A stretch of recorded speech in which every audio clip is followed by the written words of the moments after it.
Welcome to my smithy. I'm here to show you guys how to work metal. It's insanely easy, and once you know what you're doing, you won't need me anymore. But here's my workshop. It has just about everything that you might need, except for automation. I have a whole nother video on that, but I'll be showing you guys that later. To start, you're gonna need yourself a hammer and some wooden tongs. The tongs go into your offhand, the hammer into your main hand. You might not have an anvil yet, so if you don't, you want to make yourself an anvil mold. There's a lot of other molds that are insanely useful, and there's even a vertical rack that can hold a lot of the molds for you and can keep a lot of them in one single block. There is some modded molds here, but I'm not going to be focusing on them today. I'm just here to show you guys vanilla stuff. Please note that these molds will practically become useless as soon as you get to iron and up, so if you're already at that point, you really don't have to worry about them. If you're not on iron yet, I recommend that you get yourself a pickaxe, a shovel, an axe, a prospecting pick, a hammer, and if you're going into melee, a Falx blade mold. On the lower tiers of metal, you're going to be burning through these like butter, so most of you probably don't want to be handcrafting them each time. And on top of that, if you're like me, I was making them in bulk, which is why I have the vertical racks. That way I have 5 of each, and I can make 5 of the same tools at once. These vertical racks are incredibly useful. They're pretty cheap. You can throw them on the ground and store 5 of these.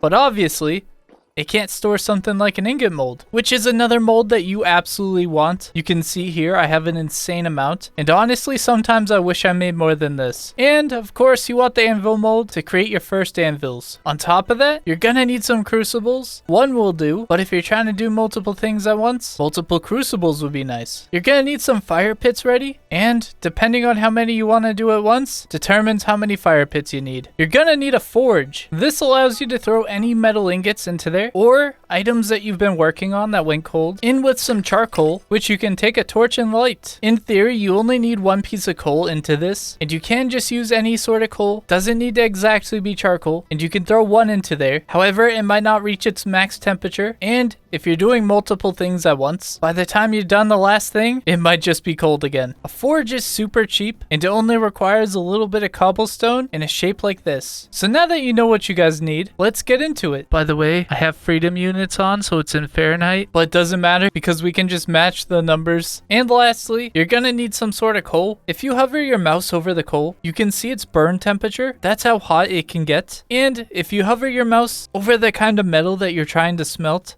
you can see how high it needs to be. So in this case with the copper, all of the coals will work. All you need to do to get it going is obviously put it into the crucible, and up here it'll tell you how many units that you're gonna get. You can see how many units are gonna be required for each mold, whereas most of these require 100. However, something like the anvil uses 900. So you can do the math and put the right amount in, that way you can fill out your required molds. Let's say that we're trying to get the anvil mold. We put 900 units of copper in there. We put a bunch of coal in there, and we light the crucible. Now you can see it's getting hot, and once it reaches its smelting temperature, the little progress arrow will start, and once it finishes, we'll have an entire crucible of copper. And there we go. We can pick it up. Make sure that the tongs are in your offhand. You go up to whatever mold that you're trying to do, and you hold right click.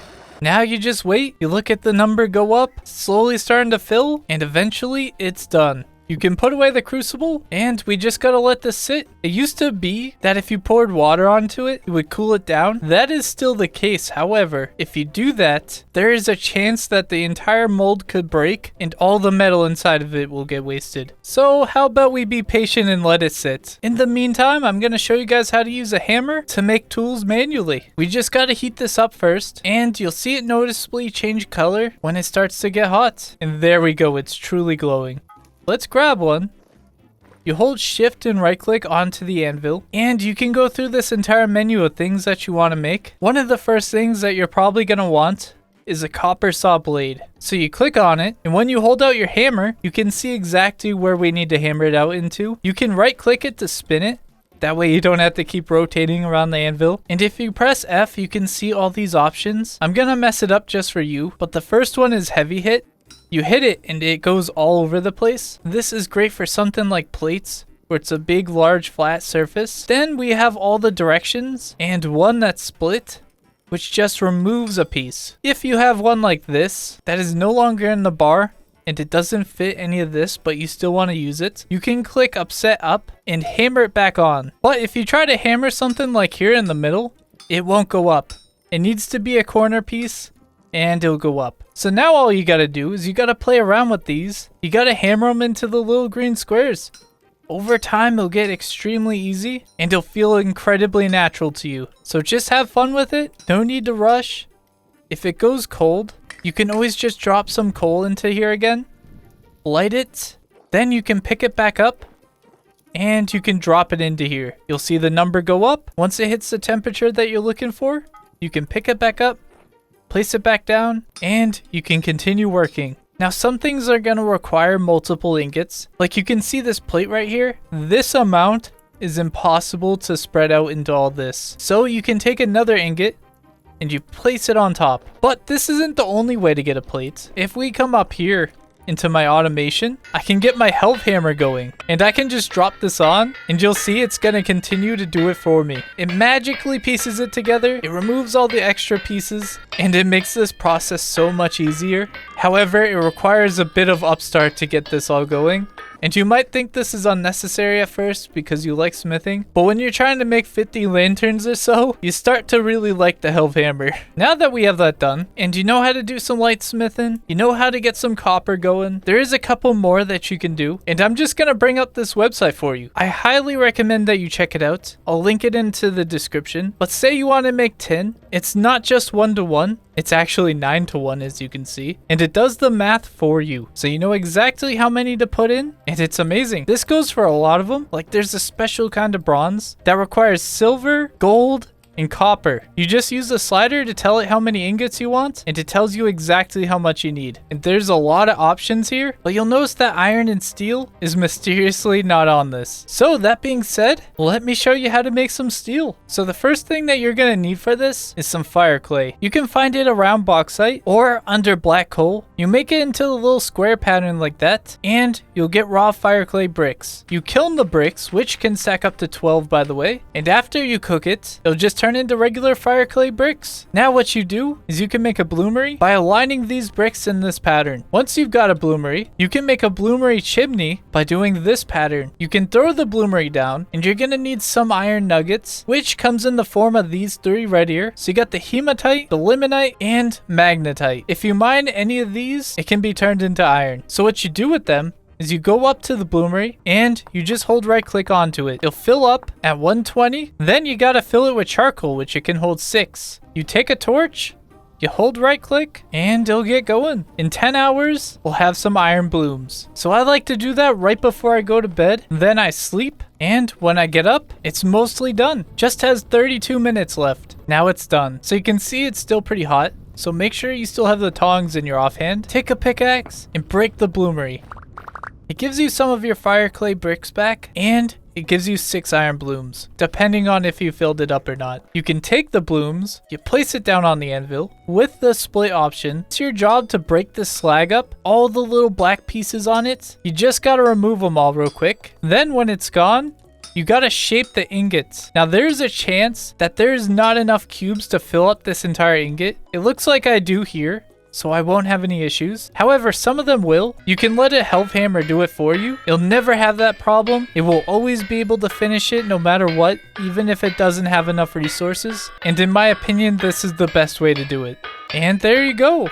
We officially have an iron bar. It works just like the copper. You place it on the anvil, you work it out into whatever item you want. Nothing to worry about. One cool trick I want to show you, and again, this works for pretty much anything, is if we have 2 of these, we can place it down and we can turn it into an iron plate. The reason why I'm showing you this again is because the health hammer can't make any item. It is pretty much limited to ingots and plates. That doesn't mean that we can't get much more out of this. As you can see, we got the plate, and what we can do with it is place it down, and say we wanted to make some iron chains. It is a pain to do it all by hand from an ingot, but from a plate, all it requires us to do is split out these cubes, and it makes it so much easier, and I can't recommend this enough. Not enough people do this, but oh man, this can save you some time. So perhaps look into getting a health hammer. So now we're getting into some advanced stuff, and we're gonna make steel. What you're gonna need for this is an iron anvil, a pulverizer, which does require a windmill by the way, and